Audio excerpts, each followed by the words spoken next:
Good morning everyone, welcome back to my channel. আবার চলে এলাম নতুন একটা ব্লগ ভিডিও নিয়ে। আজকের পার্টটা সোমবার, আজকের তারিখটা হলো মার্চের 2 তারিখ। 2 তারিখ দিনটা আমার জন্য অনেক স্পেশাল একটা দিন। ব্লগটা দেখলেই তোমরা আশা করি সব বুঝতে পারবে। সকালের কাজ বাজ কদিন থেকে তোমাদের সঙ্গে শেয়ার করতে পারছি না, তার কারণটা চলো তোমাদের বলেই দিই। রাতে আমি ভিডিওটা কদিন থেকে রেডি করতে পারছি না। রাতে যদি ভিডিও না রেডি করতে পারি তাহলে আমাকে সকালে করতে হচ্ছে।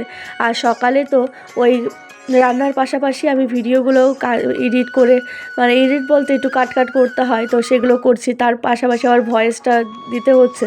তো এই করে করে আমার সময়টা পার হয়ে যাচ্ছে। আমি তোমাদের সঙ্গে সকালের কাজবাজ শেয়ার করতে পারছি না, কারণ রাতেও আমি করতে পারছি না বলেই আমি সকালে তোমাদের সঙ্গে কাজবাজ করতে পারছি না। আর একেই তো ভিডিও শুধু করে গেলেই হবে না, গ্যালারি ফুল হয়ে যায়। তো ফুল হয়ে গেলে তো এগুলোকে আবার ডিলিট করতে হবে। তো সেই কারণে কদিন একটু এলোমেলো হয়ে গেছে।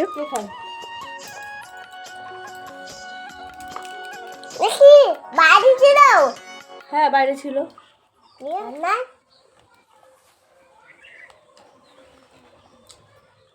আমার কি বলো তো, একদিন একটু গন্ডগোল হয়ে গেলে না, সেই গন্ডগোলটা প্রায় কদিন পর পর হতেই থাকে।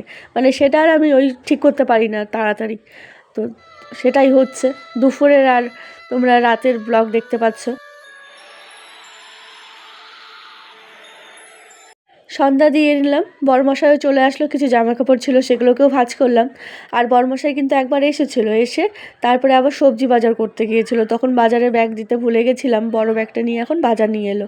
আর এখানে নিয়ে এসেছে মিষ্টি, সিঙ্গারা, আঙ্গুর। তো এগুলোকে আমি সাইড করে রাখলাম। রাখার পর আমিও সিঙ্গারাটা খাচ্ছি। তবে আজ না লবণ দিতে হয়তো ভুলে গেছিলো ময়দা মাখাতে। এদিকে রুটি বানাবো রাতে, তো সেই মটরশুঁটি আলু বানিয়ে নিলাম। আর এই দেখো ব্যাগ ভর্তি করে সবজি এনেছে, সঙ্গে কিন্তু আটাটাও এনেছে। তো আগের আটাটাই আমি নিয়ে নিলাম।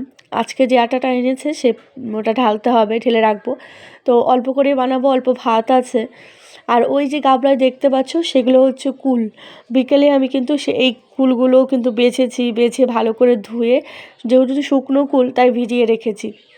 আর এইদিকে আমি রুটিটাও বানিয়ে নিচ্ছি। এখন বাজে 9টা। আজকে আমি আচার বানাবো, তো আমি কিভাবে আচার বানাই সেটাও তোমাদের সঙ্গে শেয়ার করব। আজকে নতুন কড়াইটাই আমি আচার বানাচ্ছি। এদিকে আমি শুকনো লঙ্কা পরিমাণ মতো ভেজে নিলাম। যেই মশলাগুলো দিব সেগুলোকেও আমি আগে কাঠখোলায় ভেজে নিলাম। তারপরে আমি 2 থেকে আড়াই চামচের মতো তেল দিয়ে দিলাম, সর্ষের তেলটা দিয়ে আমি একটা শুকনো লঙ্কাও দিয়েছিলাম। তারপরে এই যে কুলগুলো যে ভেজিয়ে রেখেছিলাম, হাত দিয়ে একটু চটকে দিলাম। পাশাপাশি কিন্তু আমি অল্প তেঁতুলও দিয়ে দিচ্ছি। তেঁতুলটাও অপশনাল, আমার ভালো লাগে তেঁতুলটা, তো তাই আমি অল্প তেঁতুল দিলাম। তো এবার আমি শিলপাটাতে এই হালকাভাবে এটা আমি গুঁড়ো করে নিচ্ছি। খুব একটা ফিনিশিং না হলেও চলবে। তো তারপরে সেন্টটা যেহেতু চলে যাবে, তাই আমি এই কৌটাটায় রেখে দিচ্ছি। আর তোমাদের তো তখন বললাম 2 তারিখ আমার কাছে অনেক স্পেশাল। আজ হচ্ছে আমার জন্মদিন। সেই উপলক্ষে তোমাদের দাদাভাই কেক এনেছে, দেখতে পাচ্ছ। তো আমার কেক আর মাম্মাম সোনার কেক একদম কিন্তু সেম হয়ে গেছে। তো আমি জানতাম যখন কেক এনেছে, তো কিন্তু গিফট এনেছে যে সেটা আমি জানতাম না। এত কিছু গিফট এনেছে সেটা আমি একদমই জানতাম না। আর আমার এটা ধারণার বাইরে। তো আমি অনেক দিন থেকেই বলছিলাম যে এই ছবিগুলো বাঁধাতে হবে, তবে আমাকে বলেনি যে আমি দিয়েছি বাঁধাতে বা আজকে নিয়ে আসবে। মানে পুরোটাই আমি সারপ্রাইজ দিল। আমি তো পুরো খুশি হয়ে গেছি। মানে যা যা আমার প্রয়োজন ছিল, যা যা ইচ্ছে ছিল, আজ সবটাই পূরণ করলো তোমাদের দাদাভাই। তাই ধন্যবাদ দিলেও অনেক ছোট হবে। তো যাই হোক, আমার তো ভীষণই খুশি দেখে, ভীষণই খুশি। আমার এই ছবিগুলো বাঁধানোর ইচ্ছে ছিল অনেক দিন থেকে। তোমাদের দাদাভাইকে বলছিলাম, তবে ও যে দিয়েছে আমাকে কিন্তু বলেনি। তো ভীষণই খুশি, একদম কি বলবো, খুব খুশি। এদিকে রাতে তোমাদের দাদাভাইকে খাবার দিয়ে দিলাম। আর ডনির এই সময় একটু ছাড়লাম। তো কেক কাটিংয়ের পর কুর্তিটা ছেড়ে আবার চলে আসলাম নাইটিটা পরে ঘরে। তো আচারটা বসিয়ে দিয়ে তখন কেকটা কেটে নিলাম। তখন জলটা একটু টানছিল। তো এখন আমি দেবো আখের গুড়টা। এই হলো আখের গুড়, দেখতে পাচ্ছ। আখের গুড়টা এখন দেব। গ্যাসটা কমিয়ে দিয়ে তখন আমি ওখানে কেক কাটতে বসেছিলাম। তো এখন আবারও চলে এলাম গুড়টা দিতে। তো মাঝে মধ্যে তোমাদের দাদাভাই এসে কিন্তু নেড়ে গেছিলো। গুড়টা দেওয়ার পর আমি কিন্তু চিনিও দিয়েছিলাম। আর গুড়ে তো কম মিষ্টি, তোমরা তো সকলেই জানো।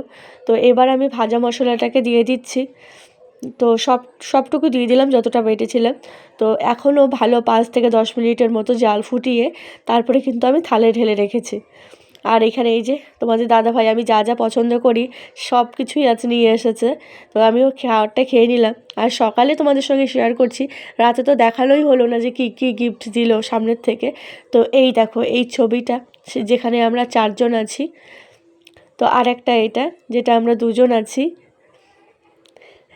আমি জানি, তো আমি এরপরে যে জিনিসটা দেখাবো এটা সবার কাছেই আছে। তো এটা আমার কাছে ছিল না এতদিন। তো আমাকেও তোমাদের দাদাভাই গিফট করলো।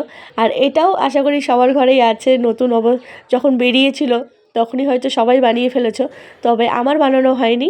আমার এই আজ স্বপ্নটা পূরণ হলো। তো ভীষণই খুশি হলাম গিফটগুলো পেয়ে। তো আমার গিফটগুলো কেমন হয়েছে অবশ্যই জানিও। আর এই গিফটটার সঙ্গে কিন্তু একটা জুতো ছিল, দেখতে পাচ্ছ। তো বন্ধুরা, আজকের ব্লগটা আমি এখানেই শেষ করছি। সকলে ভালো থেকো, সুস্থ থেকো। আর ভিডিওটা কেমন লাগলো অবশ্যই জানিও। ভালো লাগলে লাইক করে পাশে থেকো।